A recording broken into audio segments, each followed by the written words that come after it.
Happy with, because I would find it very daunting, to be honest. We have Debbie Rivers, founder of Dare to Date, here in the studio to discuss some of these issues. How are you, Debbie? I'm well, thanks. It is daunting, isn't it, the dating scene, if you're perhaps a little bit shy or might have been hurt once or twice going around?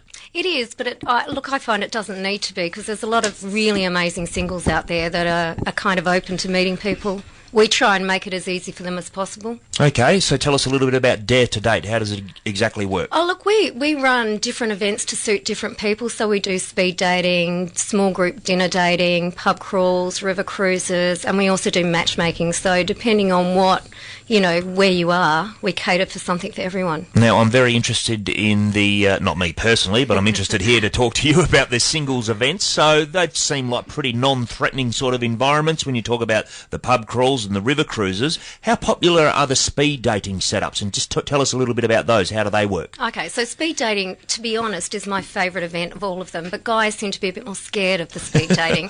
Probably women love to talk. Guys hate the thought of talking to 15 women in a row. But it's really good because you get to meet really high-quality women.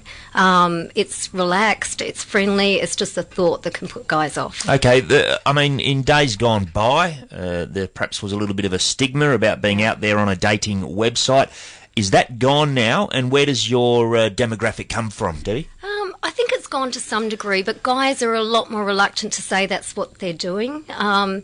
Our demographic, we actually get surprising a lot of 20s, 30s, a lot of women in their 40s and 50s, and there's great demand for guys 40 and above. Can never get enough of them. Okay, and do you have enough guys to satisfy the amount of demand out there? No. Why is that? What's wrong with the fellas? Well, you tell me. I think they're just scared to come along, whereas it's probably the easiest. It's easier than going on the internet's great, but it can be quite time consuming. So instead of having to email 15 people, you get to meet 15 people face to face. You don't have any bad photos, like people look how they are, they're not overweight. And there's no rejection, because what they do is they fill in a form, say yes or no, and if they both match, we send them an email with contact details. So it's probably the easiest way to meet people. Okay, we'll talk about the matchmaking in a little while, but what are some of the common errors that you get in feedback? Not errors, but common issues that crop up that would stop a first meeting, perhaps in a speed dating situation or in a group dating situation. You go out in a small group. What are some of the mistakes that people make that can rub the opposite people up the wrong way? Well, look, I think particularly the older people they kind of can't help but share their baggage. Some of the things that people say at speed dating, you think, oh my God, don't ever say that. That's at least a third date conversation to be having. Oh, look, I had women particularly, they want guys to accept them. So one woman who'd had breast cancer and came along and said, I've had a mastectomy. Well, putting everything out on the table straight away. Putting everything on the table. And again, you probably need people to like you before you tell them your baggage. That's the number one mistake the older people are. Talking about their exes. It seems all obvious to me, but you're finding that people actually do that quite a bit? People really do that because they kind of think it's their story, it's where they come from. The other thing is they treat it like a job interview. They go with their 15 questions. Dating should be fun. It shouldn't be, when you're younger, you just have a laugh. And I think the older people they take it a bit too seriously. Okay. What about presentation? What about some do's and don'ts there? You might dress too formal or too casual, for example. I don't think you can ever look too formal, as opposed to, it's probably the casual thing. Guys coming with Velcro sandals and smelling bad, not brushing their teeth. No, you're not serious, are you? That doesn't happen now. It does happen. Yeah, the girls, obviously, we always have the bar staff going, oh, my God, those girls are hot. Whereas the guys, we have some really great guys, so I'm not saying that we don't get ones, but it's, sometimes they're more they're more likely to make a mistake. Okay. So what generally happens here, Debbie? You have a speed dating situation, and then what? The guy or the girl fancies someone that they've met on the night. What's the next step after that? Well, what I would say, they get their matches, so they'll say, look, you match with 3 people, and they get the contact details. I'm still a bit old-fashioned. I think the guy should contact the girl. Right. Possibly shouldn't line up dates with a group of friends, because girls get a bit crappy about that. There might be a group of 5 girls, and if you chose all 5 friends, the girls aren't always so happy. Okay. Yeah. That makes sense. Sometimes guys can leave it too long to contact the girl. Sooner they contact them, the better. Okay. Now, you mentioned we're with Debbie Rivers, founder of Dare to Date, holding singles events, and you describe it as a dating website also? Not as such. I mean, I do matchmaking, which is that personalised service. All right. Well, let's talk about the matchmaking. Is that a popular part of the service that you offer? I've just started to introduce it. I've just come back from New York where I did a training course of finding out how to set people up. I mean, being in love and meeting someone great can save you a lot of money. It can save you like up to $8,000 a year just in expenses. I did see that. We'll talk about that because it doesn't seem to me to be a major motivation or a factor in deciding you want to be in a relationship. I'm probably a bit more of a romantic that way, but it is the added bonus, isn't it? And just some information released by the Australian Investment and Securities Commission, of all people, up to $8,000 per year if you're in a relationship. That's interesting. Where do you make the savings? Oh, well, like your utilities, your rent, food.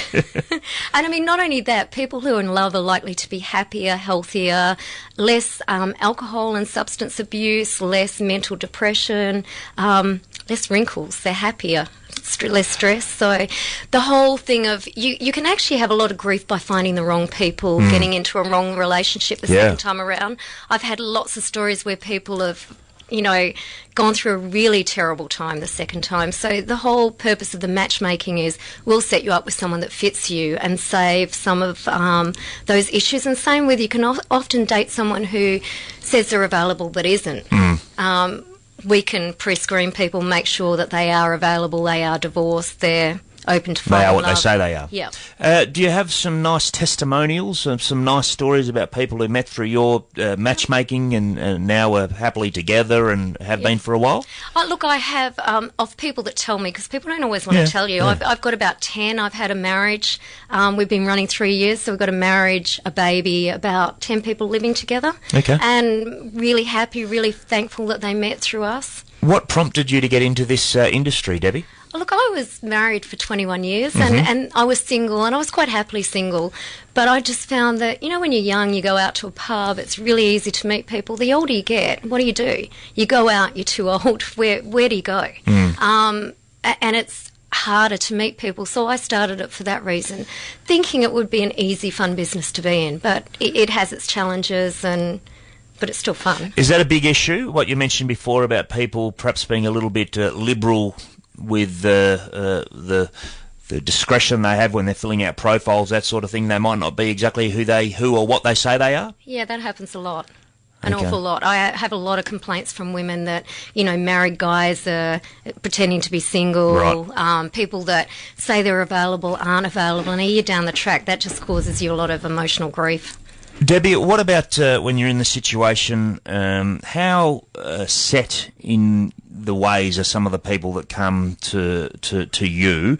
I guess what I'm asking is how flexible are they as far as we all have ideas about who we are attracted to, what we like in a potential partner. Are you successful in getting people to perhaps look a little bit wider?